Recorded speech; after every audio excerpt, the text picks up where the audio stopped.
Hello guys, in this video I am going to show you how to apply filters on the Stradivarius application to narrow down your search.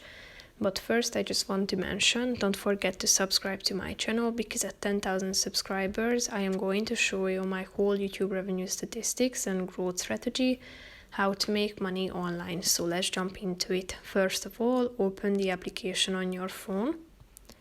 After that, you should select or tap on this second button down below and then select a category.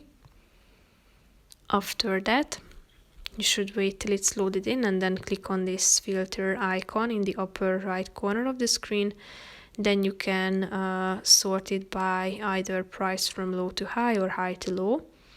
Then you can set the size, the color that you prefer. Just tap on the relevant ones. You can choose as many as you would like to.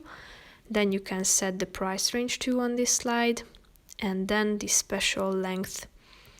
Just tap on the X button, and as you can see, 6 filters have been applied, so you can check out the relevant results according to your set preferences.